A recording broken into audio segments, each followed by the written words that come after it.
The lantern's whispers, a dim path. Whispers drift from unlit lanterns swinging from its branches. Trees bend, leaves fall. Darkness seems afraid. You are not.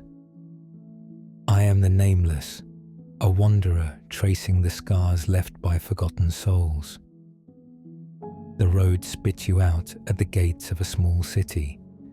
No crying, no arguing, no hunched shoulders, no heavy steps. Just smiles. Children race through the streets, shrieking with laughter. Merchants joke with their customers, hands waving, coins clinking. Two men bump shoulders in the crowd and both apologize, laughing it off like old friends. No tension in their voices, no crack in their tone. On the surface, it is perfect, but you are the nameless. You have walked through too many hearts to be fooled by what shows on the surface. A woman drops a basket of fruit. The apples roll into the mud. She laughs. Not a flicker of frustration, not even a sigh. You watch a man get shorted on his change. He notices, but he smiles anyways. Don't worry about it, he says, voice gentle, eyes too calm. No annoyance, no sting of being cheated. He feels nothing, or refuses to. The city smells wrong, not of rot or blood, but of absence. No sorrow, no sharpness, no edges at all. A place without any visible pain is not a place that heals. It is a place that hides. The woman of quiet eyes. Every face you pass is lit with the same practiced ease, the same soft curve of lips, the same distant light in the eyes. Happiness is like a mask stamped from the same mold. No one looks tired, no one looks heavy, until you reach the very edge of town. There, just beyond the last house, sitting on a worn stone by the road, is a woman with a lantern at her feet. Her back is straight. Her hands are folded in her lap. Wind slithers through her hair. Her smile is gentle, but her eyes look like they haven't truly slept in years. When she sees you, she gives you that small, tired smile. Her smile is gentle, too gentle for this kind of night. The kind that warps the heart in a silk of gold. Fragile, yes, but tougher than stone. The kind people wear when they have decided they will be kind, even if it kills their soul. Traveler, she says softly, as if she has been expecting you. Behind you, the city laughs. In front of you, one woman barely holds a smile, and somewhere between the two, you already feel something watching. The burden she chose. She introduces herself with a voice fading at the edges. My name is Lee. She stops mid-breath. I'm sorry. I forgot the rest. You pause. A name is the last thing people cling to when everything else is taken. To forget it so casually is not natural, as if losing herself is a small inconvenience for whoever is listening. She laughs softly at herself. It's not a happy laugh, just the polite, awkward kind. You say nothing, but inside, a question coils. What kind of life makes someone treat their own name like something they're not entitled to remember? Sometimes I forget things, she adds lightly, almost as a joke to herself. Little things, names, places. It's just tiredness, I suppose. A childhood memory, a friend's voice, her own laughter all slipping through her fingers like sand. But she only shakes her head and smiles. She lifts the lantern slightly, as if introducing an old friend.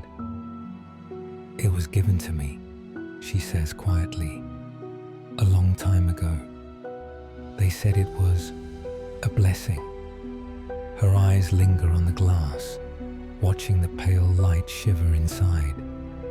"As long as I keep it with me, I can help people calm down, breathe easier, feel lighter." The light inside the lantern doesn't feel calm to you. It feels like a held breath that has gone on too long. She doesn't explain how. Maybe she doesn't truly know. Or maybe the story has been told to her so many times, it hardened into truth. She continues, "People come when they're tired, when they can't stop thinking, when everything feels too heavy." You picture them, a line of worn faces at her door, each one leaving a little lighter, each one quietly stealing something from her they never see. She brushes her thumb along the handle, a familiar, almost tender motion. I sit with them, I listen. I tell them to watch the light, to let their thoughts pass like clouds. After a while, you can see it in their faces, something lets go. They always say, "Thank you. I feel like a weight's been lifted." Then they go home. They sleep, they eat. They move on. Your gaze drifts between her eyes and the lantern. The closer they come to peace, the further she seems from herself. You feel a faint chill. People do not usually misplace their own name and apologize for it. You watch the way her jaw tightens as she says it, the way her eyes lower, her hands tighten around the handle as if letting go would kill her. You notice, quietly. She does not realize, but you do. And the confusion you felt at a forgotten name begins to harden into suspicion. The lantern's hunger, night deepens around you. The forest thickens into a tangle of shadow and branch, but the lantern in her hand only grows brighter. You notice it first in the corners of your vision. The light isn't steady. It shifts, breathes. You swear the glow is moving, curling like trapped smoke pressing against the glass. Then the whispering starts. Not from the trees, not from the wind, from the lantern itself. Soft at first, like someone exhaling words directly into your chest. "Let me taste you. I can free you." The sound slides beneath your ribs, seeking the old wounds you never speak of, the doubts you carry like hidden stones, things you thought you'd buried. She sees the change in your stride, the way your jaw tightens, the way your hand twitches away from the light. She moves closer, misreading your reaction. She whispers, "When people are really distressed, it gets eager." Her eyes drop to the glass. Her voice wavers not with fear, but with exhaustion beyond measure, like someone who has made peace with being eaten slowly. You look at her more closely now. The lantern's light smooths the tired lines on her face, but it also reveals what she cannot see. The hollowness behind her eyes, the way her shoulders sag when she thinks no one is watching. She is at the edge of herself, standing at the coast of her own happiness and memory. You glance at the lantern, its glow still licking at the glass, and a thought cuts through you. She clutches it tighter, as if sensing your doubt. "I'm fine," she says softly. "Just a little tired. It's always like this after a long day." You hear the lie in her gentleness, not because she means to deceive you, but because kindness raised on burden does not know another language. The light pulses once, bright and hungry. It wants into you, into her, into anything soft enough to let it feed. You step just a little farther from it, and the suspicion that began when she could not remember her own name roots itself deeper in your chest. The sins she forgot. She sits beside a dying log fire. The crackling flames sound like bones snapping. Leora confesses, "I don't remember when I first held it, or why, or whose sorrow I took first." Her brows tighten as she searches her own mind. "I think they said I was the kindest, that I deserved it, that I was strong enough." She forces a small smile. Her eyes widen faintly, like she just realized she's forgotten who they were. For a moment, she looks infinitely small, a woman hollowed by duty and slowly erased by it. Then the lantern pulses violently. A shockwave of sorrow erupts from it. Leora's face twists in agony as another memory is stolen. She gasps. You feel something ancient stirring inside the lantern, something starving. Truth in the glass. It happens suddenly. The lantern calls to you, not with words, with images. You lean closer, as the glass becomes a mirror for the past. Leora, younger, standing in the middle of a village square. The people surround her friends, neighbors, elders. Like vultures on a core, they are not weeping. They are relieved. You hear them. She's always been the kind one. She understands everyone. She can handle it better than the rest of us. Give it to her. She'll bear it. A burden covered with compliments. A robed figure raises the lantern. Its light is thin, hungry. Leora is shaking. I'm not sure. You'll be a savior, they tell her. We'll be healed. You'll make us whole. They place the lantern in her hands. Their shoulders relax. Their eyes brighten. They hand her not just their sorrow, but their responsibility, their depression, their fear, their guilt, all of it. Because it was easier to break the kindest person than to fix themselves. The vision twists, showing more. Years of villagers lining up at her door, crying, venting, pouring their misery into her with words like, "You're the only one who understands. You're so strong. You're a blessing." Then leaving with lighter hearts while she walks home heavier, her mind tearing thread by thread. The lantern does not erase sorrow. It hoards it. It is a monument to how far people will go to avoid carrying their own suffering. The images fade. Leora watches you, confused. You look at her, this woman used as an emotional pit for an entire town. Your silence grows as you realize she is one memory away from vanishing as a person. Choice of the nameless. Leora looks up at you, eyes blurry. They find the softest heart and stack their weight on it and call it strength, call it virtue. You move closer. Leora, you say quietly. They called you kind because it was easier than calling themselves selfish. Her tired smile flickers. They said you were strong to carry them. Shackles made of words. With strength they made you a prisoner, forged your kindness to become your sentence.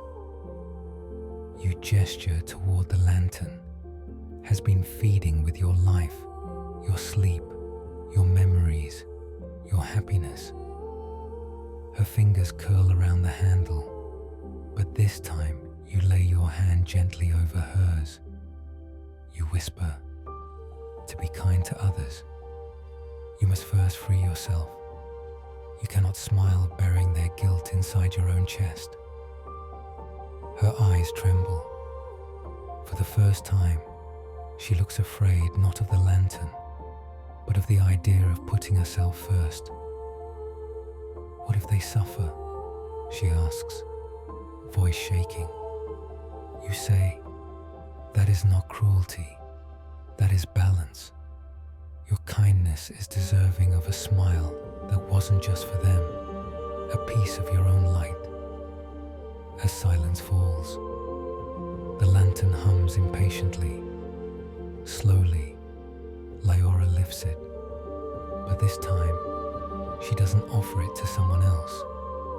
She holds it close to her chest and says, with a voice that finally belongs to her, your hunger is not my duty. Their sorrow is not my burden. Be still. She closes her eyes. I don't belong to you, and their guilt doesn't belong to me. The words are soft, but they carry the weight of every night she stayed quiet, like the soft flow of water that shapes the mountains. The lantern spasms its light, thrashing, resisting, desperate to keep feeding on her. The glow inside shrinks in on itself, and then silent.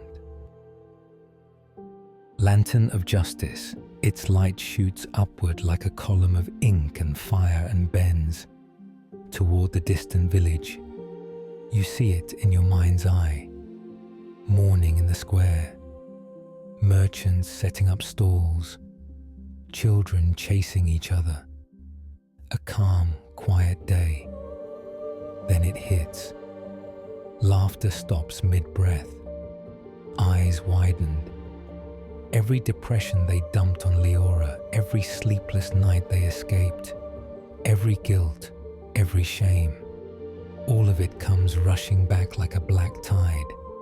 To feel the weight they made her carry, they taste the cost of their comfort. The lantern in your hands goes dim, its glass clears, its hunger fades. The shackles are broken.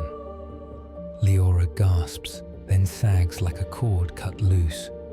Leroa takes a deep breath, a sign of weight lifted off her chest. A life unwritten, she looks at you. Her eyes different, not heavy, just confused. I'm sorry, but have we met? She glances at the lantern now, just an empty shell. What is that? For a moment, you study her. This is the price of her freedom, her memories of pain and sacrifice. You could tell her. You could give it all back. You don't.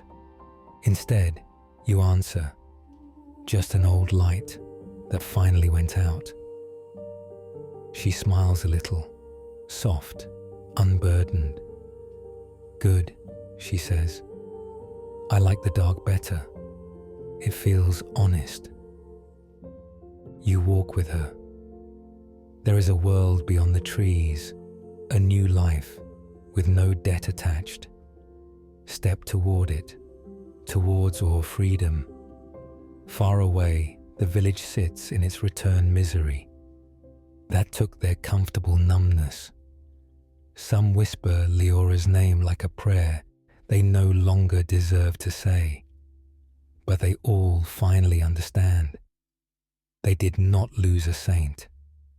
They lost the one person they taught themselves. It was okay to hurt. Now they suffer from what she knew. While Leora lives free with lost memories,